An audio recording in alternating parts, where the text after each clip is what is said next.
UGA has more portal additions and more subtractions. It keeps giving and taking away. While this one is a little bit interesting because we lost somebody from a position of need, and I don't know what to make of it. Next, Locked On Bulldogs.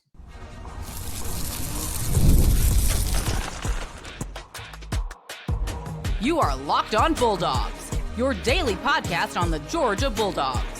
Part of the Locked On Podcast Network, your team every day. Back. This is Locked On Bulldogs, part of the Locked On Podcast Network, your team every single day. We appreciate every single dayers that are here, first listeners, and those who follow through all the way to the loyal third segment. We appreciate you so much. Today's episode brought to you by Game Time. Game Time. Get into the game with Game Time. Head over to the Game Time app. Download it today. GameTime.co. More on them in a second. Glad you're here. We have portal additions, portal subtractions, and more rumblings and musings going on. Maybe some misses that we aren't going to get at UGA that a bunch of fans are clamoring for. I don't know if that's necessarily the case. We're going to go back and talk about a couple of additions that we got yesterday, have implications for some of those misses. And we're losing a DB. We're going to talk about losing the DB because defensive back is someone that we needed a great deal of help in because we're losing a lot of people, especially in the safety position, not so much in the cornerback position. I'm going to talk about the guy that we lost. It does, in fact, say cornerback on his position profile, but I'm here to tell you that was not where he was going to play at UGA because of the depth as well as the need elsewhere. And while this is actually probably pretty important for us, transfer portal is intimations everywhere. There are hints everywhere of what Kirby, Smart, and staff are doing and how they're experiencing the team, as well as how the players are experiencing the pecking order. And trying to go be great somewhere else and get that bag comes at a cost sometimes for some people instead of sitting around and waiting for it. I'll talk about that maybe in the third segment. But first, let's get back to this. Eloy comes on over from Army yesterday, announces he's coming to Georgia. Lots of media outlets. He's in the top 5 in the transfer portal. Position of need for Georgia as we're losing a whole bunch, untested and young at that position. We're going to go over the depth chart really quick because I think it's very important to understand. When you look at this Georgia team, depth is incredibly important, but also I think we get lost sometimes, if I can, in the minutia of what we think should happen. I think what we believe is, no. I know what this depth chart should look like. And man, we're losing a corner. Oh no, that's because Ellis Robinson is doing. Okay. I'm going to try to go through the depth chart and explain to you to be 3 deep is impossible anymore in NIL. If you are 3 deep, it's because somebody has gotten a bag already, is waiting their turn, and they've been told you're going to be starting next year and you're a freshman right now, but you're an incredible talent. Coaching is going to be so much on a one-hit wonder, 1-year wonder. If they can develop, great. If not, you're done. The window for assessment has shrunk considerably. If you can't hack it and you don't feel you can, you're going elsewhere. So depth of 3 deep, 4 deep, what we've had before, those running back rooms that Georgia's had, where it's just been stacked of all-time greats, those days are done and gone. So let me break down outside linebacker and why I think we're out on somebody that rumors had. We were very excited for. Eli comes on over from Army. That sets the bar for outside edge player. And here's who we have, okay? We've talked at length. Chris Cole, I think, is going to play all over the field. He's going to play some edge. He's going to play some money position. He's going to play inside a lot. He might even play star. We're very high on him. Okay. However, Eloy comes on over. We have Gabe Harris, CJ Allen, Raylan Wilson. I'm just going to list the linebackers because in Kirby Smart's system, we've seen them play all over the field. CJ probably the one who's going to stay in the middle the most. Justin Williams, Chris Cole. You get on down to that star, that nickel position. Janelle is there. Ja'Cory Thomas is there. Zion Branch brothers coming over. If you don't remember, USC. Wide receiver is sky high for us. We love Zachariah Branch as a potential electric playmaker on the offensive side. But don't forget, his brother did come on over. His brother has chops, can play, can do that. We also have Adrian Maddox, safety position. And safety is this ambiguous term. There's three safeties sometimes in Kirby Smart system. Dan Jackson, Malachi Starks, KJ Bolden played all over the field. Who was safety, who was not. Malachi came down to star. So when you look at that nickelback, that star position, Janelle, Ja'Cory, Zion, and I also, early indications was that Chris Peel, who is now leaving, who is in the portal, Chris Peel was getting run over there at that position. Because if you understand Kirby Smart system, the drop down safety, the slot cornerback that also can't just go ahead and take care of a slot speedy receiver, he has to play that alley so incredibly well. It's so important. That's why when we saw Malachi drop down, he was out of position with it, but he did a fantastic job at safety, because that's more akin of what the star does in his system. It's not just simply man up on a speedy slot slant and go guy, sluggo, or some sort of flag. That's not what it is. It is somebody who can stay. That's why I think Chris Cole could play star in Kirby Smart's system. Play a little zone behind, don't man up, or man up with maybe a safety behind, true safety, KJ or somebody else who can go ahead and trade off on that receiver if he goes vertical, because Chris Cole can come up in the alley and trade off zone coverage, that sort of deal. But I think Chris Peel was likely to get the most run at safety or star. Now, I hope I'm wrong on this. I hope Janelle comes on out and just sets everything ablaze. I really do. That would be the best case scenario for Georgia. That means Janelle, who 5-star, just incredible talent. One of the guys that we had on the podcast a couple of years ago when he came out said he's the most electric in this draft or in this recruiting cycle. And I still think that could be the case. You could have him, KJ, Jaden Harris, Maddox, Branch, Ja'Cory Thomas. These are a good mix of people that we could have had to play the two safeties and the star position. Chris Peel now says, nope, I'm out of here. He's got a couple more years of eligibility remaining. Out of high school, just really quick as we wrap this up, I don't think it hurts Georgia that much. I think the indications were he wasn't going to go ahead and play cornerback at all. The guy bulked up about 25 pounds since coming on over to Georgia. I think he could put on a little bit more weight in the frame. We saw Tyke and Christopher Smith play at 205, 210 at that star safety position. I think if you look at the cornerbacks, it's Everett, it's Ellis Robinson, it's Daniel Harris, and next year is Ellis Robinson. And the pecking order, by the way, Ellis Robinson not in the portal, should give you an early indication of what's happening there. I think Chris Peel saw, I'm not going to play corner. I can't play star. Highly recruited, good recruit coming out of high school. I think he goes back to a place like Michigan. Michigan highly recruited him coming out of high school. I think he plays Purdue. Is that just the pipeline of ex-UGA players?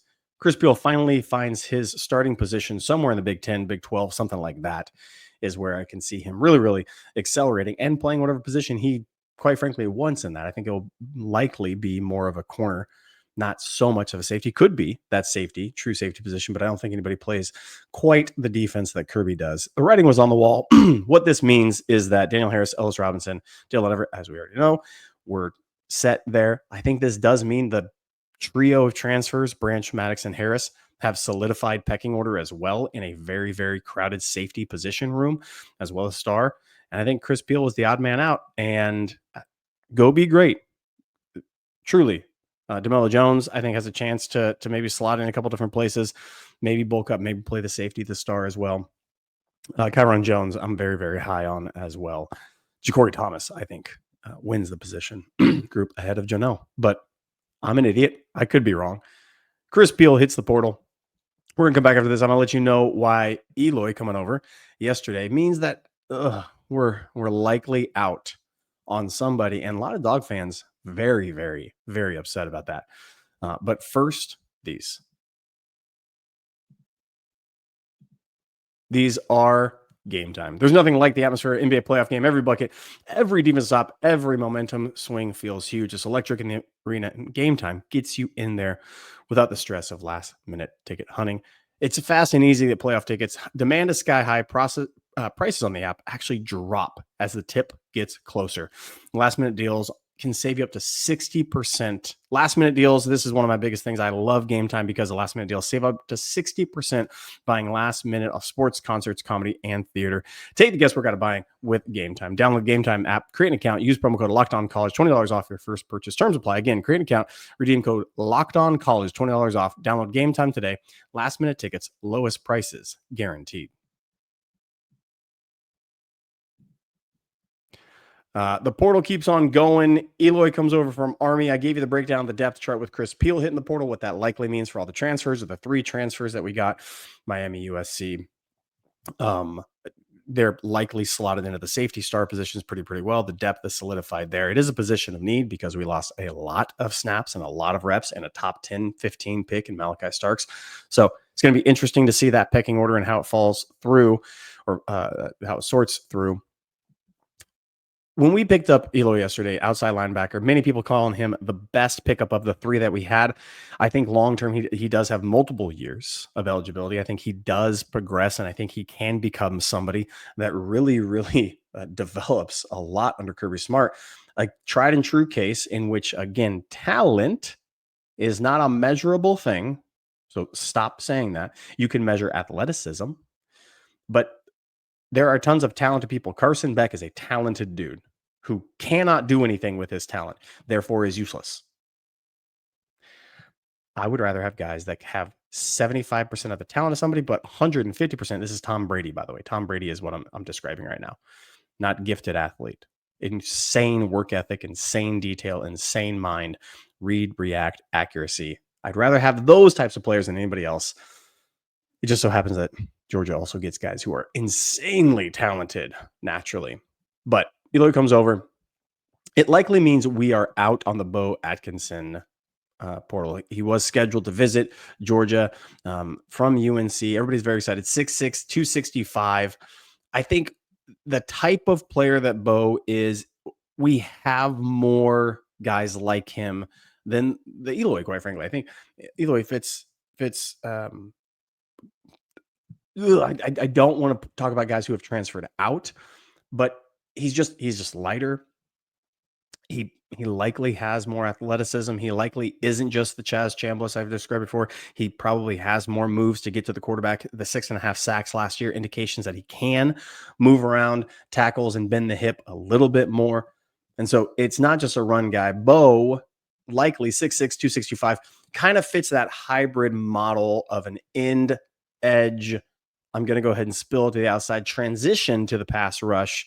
Highly rated transfer, by the way. This guy's one of the top 10 transfers in the nation. So I'm not doubting that he has talent and skill and he couldn't have helped us. But this likely means we're not taking another outside linebacker because of all the talented guys we had. And look, people, we are beyond talented. Just days and days and days of talent at Georgia on the depth chart. Just look at it. Gabe Harris, Quintavious Johnson, who coaches love. Daniel, I've talked about him ad nauseum. I think he gets a lot of run this year. He traveled the team. He played a lot of special teams. Isaiah Gibson on that edge position as well. And I know I'm morphing defensive line and backers, but again, we're calling it edge. Chris Cole, even Chase Linton, who was a highly regarded recruit, Elijah Griffin. We have guys out there. The interior, Jordan Hall, Xavier McLeod, Kristen Miller, Okboku. Those seem solidified with those 4. Elijah Griffin probably slots more into that camp. But the Gibson, Jonah Ajayi, Quintavious Johnson, Gabe Harris, Justin Green even, and now Eloy, those guys on that side of the ball, I think are improved from last year's position group. And Bo kind of sorts out of that a little bit. Transfer guys aren't known to be immediate impact. I mean, quarterback, that's another thing. Running back, even a little bit. I think Oklahoma, by the way, becomes a sticky team to defend with Ott coming over there from Cal. Those kind of pickups, yes. When the fit, when the talent is there, when a guy leaves a program because maybe he just popped off so much that he's going to a bigger stage and he can sit on that stage. Bo Atkinson doesn't feel like that to me. Feels more like I want to get developed. I want to come in. He slots below the Eloy pickup for Georgia, and that's fine to say. There's no shade at that. He can develop into an all-conference player, but we're not missing out. Kirby and Glenn had their guy. They went after him, and we don't get the product that Bo could have brought us any longer. And that's fine to say. We can still wish him well. He came for a visit. It didn't go out. Normally, when people come visit Georgia, Kirby wants them. The deal is being done, which I'm going to talk in the third segment about quarterback situation that might not excite a lot of Georgia fans because of this point I'm making right now. When somebody comes for a visit and you get on the campus at Georgia, it likely means Kirby is going to stick you. Okay. Like straight up, Kirby's going to land you. You want what he has to offer. A couple guys already see the writing on the wall. They're making deliberations. You're not going to leave campus with that. If that was the case, Bo probably would have not left Georgia, would have kept coming, would have kept saying it. Eloy wouldn't have come in, wouldn't have called, wouldn't have done those things. It likely would have switched if Kirby wanted. He got the guy that he wanted. Glenn has the person that they want in-house already because it fits within the scheme. Now, again, the implications for this, I've already talked about it, the depth chart, but the implications are the guys who don't fit that model. A Chris Cole, and they fit more closely together. Okay. That's more the case. A Gabe Harris fits that very, very well. So those three are in that camp. The rest of them, what this means is likely Kirby's already talked ad nauseum. Jordan Hall, Elijah Griffin, Isaiah Gibson, Jonah Ajayi. He's said of those four, these guys are making strides. They're practicing really hard. And man, they seem like guys that can just come on and wreak havoc from day one. Bo Atkinson would have not fit with that. To take a guy on who's already looking for greener pastures and to not give him a position that you say, we don't have one of you, we need to slot you in. It tells me that of the bigger bodied edge run guys who then transition to pass rush, we're set. We're set. The guys screaming off the edge, we needed a little bit behind some other guys, behind the Chris Cole, behind the Gabe Harris. We needed some help, and we got the help. Now, that's three probably of the positions and likely more of other guys who are talented and can do the work over there. Chase Linton, I'm not saying I don't think he's going to play. What I'm saying is he's a freshman off the edge in the SEC. It's hard to do. Run stuffers who transition to pass set. Kirby feels good. You should feel good about it. The Bo Atkinson miss, quote unquote, is us saying, no, we got the dudes. We have the people, and that should excite you. All to heck. We're going to come back after this. I'm going to let you know about quarterback that we are not feeling super excited for anymore and what that means for Georgia, as well as some other portal news and who we're going for. But first, these. And ladies and gentlemen, these are in fact Prize Picks. Baseball season full swing, and there's no better way to get in the action than with Prize Picks, the best place for daily fantasy. Prize Picks, you pick more or less 2-player projections. And if you're right, you can win up to 1,000 times your cash. Whether it's strikeouts, RBIs, first inning runs, Prize Picks keep everything in the game exciting for you. I got to build my own lineup, and this week I'm picking Aaron Judge for more than one home run and Ohtani for more than one stolen base. It's that simple. You put a number out there, more or less. Pretty easy. Download the app today. Use promo code LOCKEDONCollege. Get $50 instantly. Yes, ladies and gentlemen, $50 instantly after you play your first $5 lineup. That's code LOCKEDONCollege. $50 instantly after you play your first $5 lineup. Prize Picks. Run your game.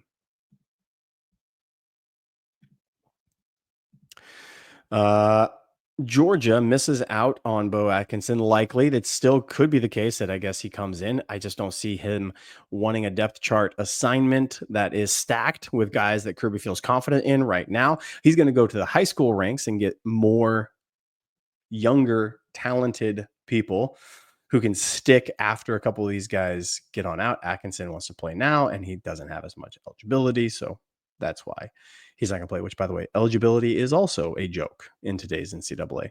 There are no rules, and it's quite crazy to me.